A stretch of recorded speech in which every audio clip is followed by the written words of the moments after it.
तुझ्या घरात भांडे लागली एवढ्यातच भांडण मिटून आले बाबा. एवढी मोठी भांडण लय मोठी भांडण. कशामुळे आता काय तुला सांगायचं माझ्या बायकोच्या पोरानं माझ्या पोरानं आमच्या नवरा बायकोच्या पोरानं लईला मारलं. काय झालं तुझ्या बायकोच्या पोरान माझ्या पोरानं तुझ्या पोरान हा आणि तुमच्या नवऱ्या बायकोच्या पोरान पण ती खरं सांगतोय मी लय मारलं लय मारलं. मला आताच भांडण मिटून आले. कृष्णा हे तुझं सुतडे गुतड्याचं मला काय कळत नाही. म्हणजे तुला कळलं नाही. कळलं ना तुला माहितीये तू इसकटून इसकटून तुला सांगतो तुझ्या डोक्यात बसणार नाही. सुट करू माझं लग्न मागच्या 5 वर्षात झालं. हो लग्न झाल्या 2 वर्षांनी मला मुलगा झाला आणि मुलगा कुठं 2 वर्षाचा होत नाही तुला. माझी बायको आजारी पडली मेली ना. मेली बरोबर आहे. मग तुमचे सारखे मित्र काय म्हणले काय अरे आम्ही म्हणलो आता या लहानग्या मुलाचा सांभाळ कोण करणार. कोण सांभाळ करणार. तेव्हा किसन तुझं दुसरं लग्न कर.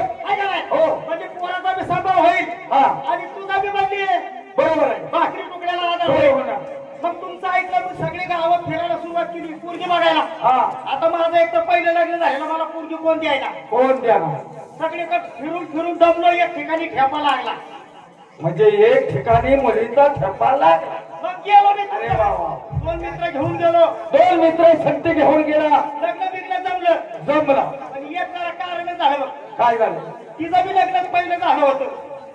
हा बरोबर आहे.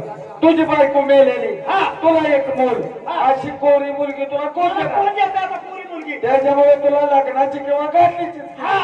मग तिचा पहिला नवरा मेलेला होता आणि पहिल्या नवऱ्याचं तिला एक मुलगा होतं.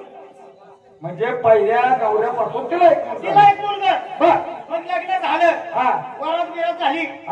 मग आता नवरी घेऊन निघाला होता ती लहान बाळ. होय बरोबर आहे. गाय बरोबर वासरू मला आणावंच लागलं सांभाळायला. अरे त्या मुलाला कोण सांभाळलं. माई लेकराची ताटातूट करून जमल का. चालेल का तू सगळं घेऊन. मग ती पोरग पण त्या लहानाचं मोठं केलं. मग नंतर 2 वर्षानंतर नवीन लग्न ही केल्यानंतर मला एक परत 3रं पोरग झालं. म्हणजे लग्न केलं तुला नवीन बायको 3रं पोरग झालं. मग ते काय झालं भांडण. पोराची भांडण लागली बारच्या पोरात.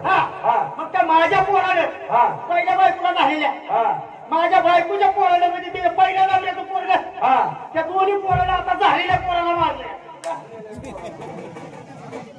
एवढं सांगायला इतका वेळ लावायचो. आता बर जाऊ दे. मित्राला मित्र भेटले मनाचा संशय फिरे डिंगल केल्याशिवाय शंकर कोणी पाजत नाही. तेव्हा गावची यात्रा जवळ आलेली यात्रा चांगल्या तऱ्हेने भरवायची. तमाशा चांगला राहायचा. कुस्त्यांचा फट चांगला भरवायचा.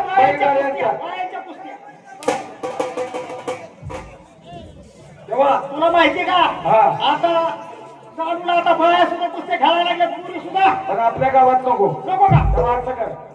आपले होतकरू मित्र कार्यकर्ते ताबडतोब बोलावून घ्या. बरोबर आणि यात्रेचे नियोजन करून तमाशा ठरवायला जाऊ. काय काळजी करू नका. बोलून जातो जोडीदाराला. सूर्यवंशी या या या बऱ्याच दिवसांनी भेटला बाबा. मुंबईवर आलो तू शेवटासारखी हाक मारतोस मला. नाही अरे तू मोकार सुटलं होतं माझ्यावर त्यामुळे म्हणलं बघा जाईल म्हणलं ही यात्रेच्या वादा. कसं काय बोलावलं गेलं. अरे तो असतो कुठं नसतो कुठं दिसत नाही. काय भांडण. मुंबईला होतो. मुंबईला होतो म्हणजे नोकरीला होता काय. नोकरीला होतो म्हणजे यात्रेसाठी नोकरीला होतो मुंबईला. आता गावाकडे आलाय. गावाकडे आलो. पण येता येता बरीच माणसं मरताना दिसली मला. ती मागे करुणाच्या काळात लय माणसं मिली. काय सांगायचं लय माणसं मिली. सगळ्या मला विचार केला आपण सगळी मिली तरी चालतील पण आपण अमर राहील. म्हणजे तू अमर राहायला पाहिजे. म्हणजे आम्ही सगळी मिळत तो चालेल. पण मी म्हणलं अमर राहायचं. अमर राहण्यासारखं केलं काय. लय मोठी एकटी केली. काय केलं. अरे मस्त पाणी पकडलं. म्हणजे तुझं मरण वाचवण्यासाठी तो म्हैस पाहिजे. तू सुधीत आहे ना. एक नंबर सुद्धा मस्त पाहिजे म्हैस. अरे या म्हशीचा मरणाचा काय संबंध. अरे लय मोठा संबंध आहे तो. कस काय मला सांग बरं. आता मला सांग यमाचं वाद म्हणतं रियाला बरोबर का. मग म्हशी बसणं रेडा होतो. बरोबर आहे. मग यम रेड्यावर बसून मला न्यायला येणार. तुझा प्राण न्यायला येणार. यम आला की माझ्या म्हशी दावणीतली म्हस सोडून द्या. म्हैस सोडून द्याला. म्हस सोडून दिली.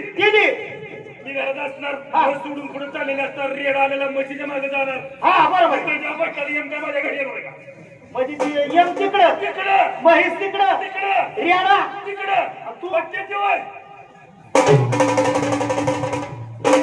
याला बाळा कुठं तरी जाऊन येतो लका असं म्हशीमुळं जर मरण वाचलं असतं तर सगळ्यात जगात म्हशी झाल्या काय झालं माझ्या मित्रा कुठलं सांगतोय मुंबईवर आलो हा. कंटाळून झोपलो तू हा. लहान पोरगा मग तोंडा उठला तेव्हा जागा सपनाचं सांगतो सपनाचं सपलं तर सपनाचं सांगितलं. तुझं सपन राहू दे बरं. गावची यात्रा जवळ आली बरं. आपल्या काय दोघांचं काम नाही काय नाही आपल्या